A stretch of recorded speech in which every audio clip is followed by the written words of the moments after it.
Well, the Big Ten officially changed its own rule regarding the minimum number of games required to reach the conference title game. Teams were supposed to play at least 6 games. I don't know why the Big Ten did this to begin with, because they knew what they were up against. So they created an obstacle for themselves, and there were already obstacles there. They reversed course to allow Ohio State and Northwestern to compete for the championship. Critics couldn't understand why the Big Ten was being so rigid in the first place. It's not like they had hard and fast rules here in place before this. And it's met, a lot of people pointed out on social media, this is a conference called the Big Ten, and there's 14 teams in the Big Ten. They're not great on details. They've been pretty inconsistent all year long.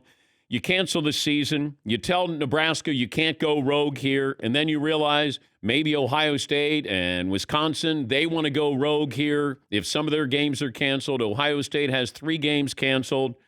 Okay, Ohio State is the best team in the Big Ten. The Big Ten, they've changed their minds. Ohio State doesn't necessarily have to play for a conference title to be in the Final Four, but the conference realizes they would love to have Ohio State in the conference championship game. Another victory, I guess, could help if they beat Northwestern here. I don't think Ohio State has to play another game. Because let's put it this way. If Ohio State beats Northwestern for the Big Ten title, that doesn't change anything. If Florida beats Alabama, Florida and Alabama are going to be in the Final Four. If Clemson beats Notre Dame, Clemson and Notre Dame are going to be in the Final Four. It doesn't matter what Ohio State does. If I'm Ohio State, I'd rather play a second-place team than I would Northwestern. I mean, I'm just applying logic to this. If you're going to put Ohio State in the Final Four, and they had their game canceled, and they stayed in the Final Four, beating Northwestern, that's not going to change anything if Alabama loses and Notre Dame loses, because it feels like the committee will reward Clemson and Florida. And it doesn't matter what Ohio State does. But, you know, people were saying on social media, have them play Texas A&M. Why?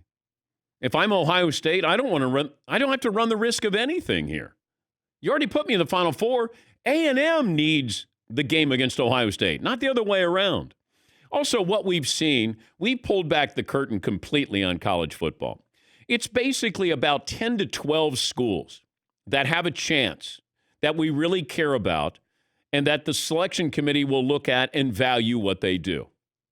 Iowa State's had a wonderful season, but should they be ranked where they're ranked? Well, they're ranked there because they're in a Power 5 conference. And this is where college football needs to have a coming to Jesus meeting and say, let's stop being phony here. Let's have the Power 5. They play for a national championship. And if you want to have another championship for the other schools like Cincinnati, like Louisiana, Coastal Carolina, but let's not kid anybody here. Because I tune into that selection show on Tuesday night, and I trust Reese Davis means well, and he's going to tell me what's really happening. And what I see every Tuesday night is it's the same nonsense over and over and over. Oh, this is a great story. Oh, this is a great story. Now, here are the teams that really matter in college football. You know, the Sun Belt Conference has done well this year. But the Sun Belt Conference is not going to be rewarded. And as Pat Forty pointed out in his great column, the final proof was presented in the following rankings. Iowa State, number 7, Cincinnati, number 8, Coastal Carolina, number 13, BYU, number 18. Louisiana's number 19. And he says you will never have a team outside the Power 5 conferences make the college football playoffs. And then he follows that up by saying, ever.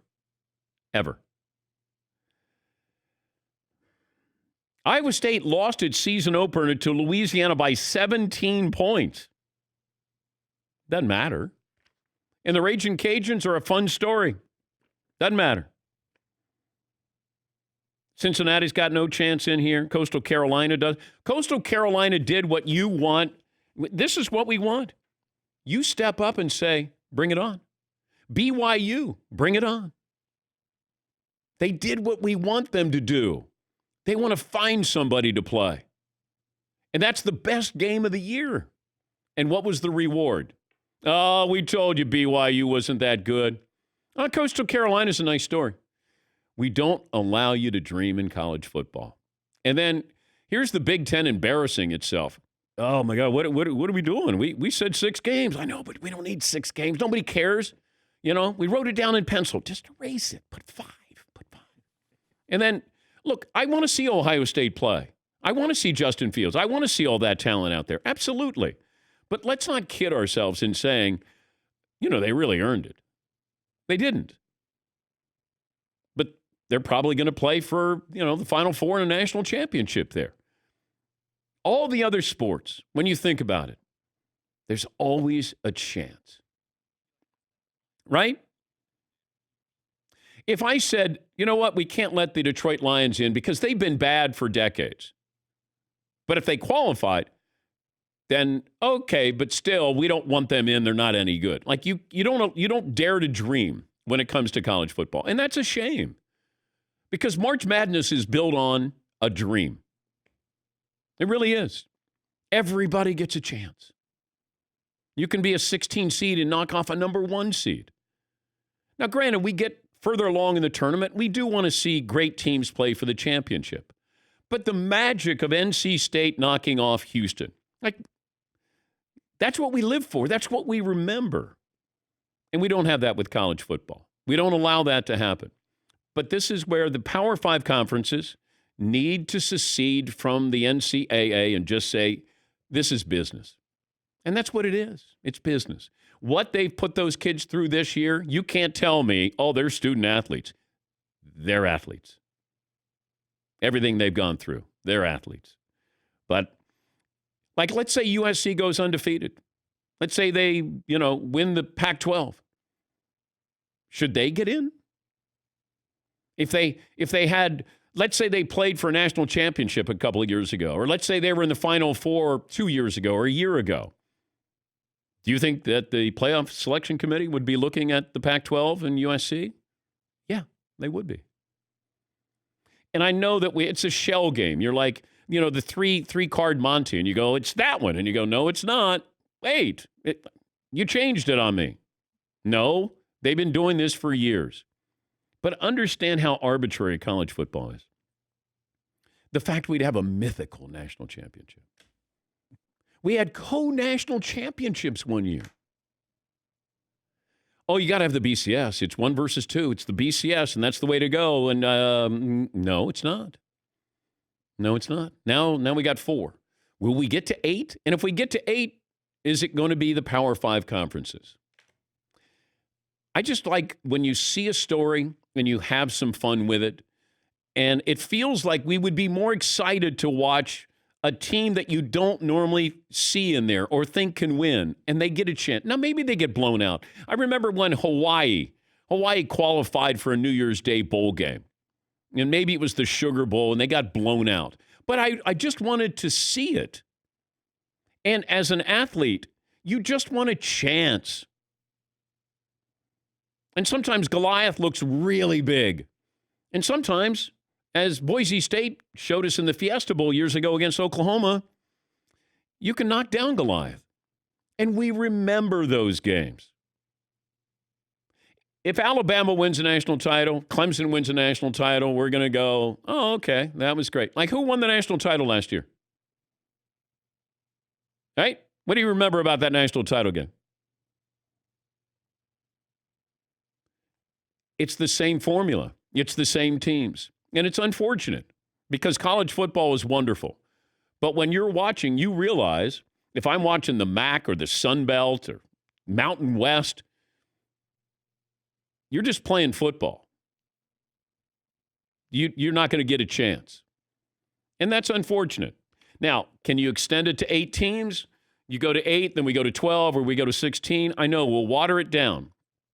But I get disappointed when I watch this. I know it's real, and it feels like we penalize these teams who do everything they're supposed to do. BYU and Coastal Carolina earned my respect in more ways than one because they said, let's play. Let's put it all on the line. And they gave us the greatest college football game this season. Nobody got any extra credit. even Coastal Carolina. But let's make sure we get the Blue Bloods in there and they're playing for a national championship, because you have to understand this as a viewer. This isn't necessarily about merit. This is about money. And it's about getting eyeballs for people to watch these games. And we will. Alabama? Absolutely. Clemson? Sure. Notre Dame? Yep. Ohio State? Yep. If Texas A&M had Johnny Manziel, I had somebody tell me this last night. Source said, I know you say nobody wants to watch A&M. I go, no, they don't. And he said, well, what if Johnny Manziel was playing? I said, A&M would have a damn good chance of making it into the Final Four. Let's not make any false pretenses here. This is about who do we get to see and why you want to see them. And I think you have to understand that. And that's a harsh reality. I don't like seeing it. I love the underdog. And I've covered sports for 40 years now. And it's littered with the what if. Oh my gosh. Villanova against Georgetown. What did they have? 8 losses going in? Oh, you can't have a team with 8 losses win a national title. That night, they won the national title. It's just about a moment. And that's what we remember. When the favorites win, like when the Red Sox beat the Cardinals 4 straight after coming back to beat the Yankees, it's an afterthought. We're like, oh, yeah, you beat the Yankees, you're going to win the World Series. We didn't care anymore after that. But I know I'm all over the map, but I get disappointed, when I look at these rankings, because there is a glass ceiling. Make no mistake about it. For some of these schools, and that's what the NCAA, the Power 5 conferences should be fair to everybody else and just say, this is what we're doing. And then just go do it. Take 60 schools and say, this is what we're doing.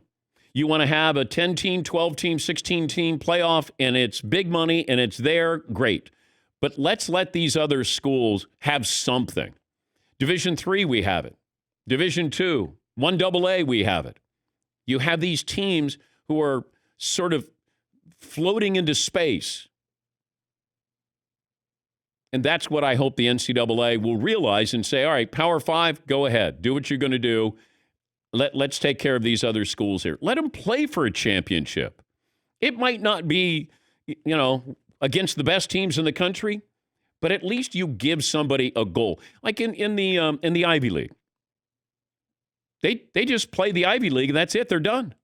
But they at least have a championship there. They have something there. They don't play after that. Harvard, Yale, they don't do anything after that. And that's where their basketball teams, Harvard and Yale, play in the NCAA tournament. So it's a glass ceiling, and I agree with Pat Forty. You're never going to see one of these teams play in the Final Four. And as much as Iowa State is an interesting team, they're rewarded for being in the Big 12. They are.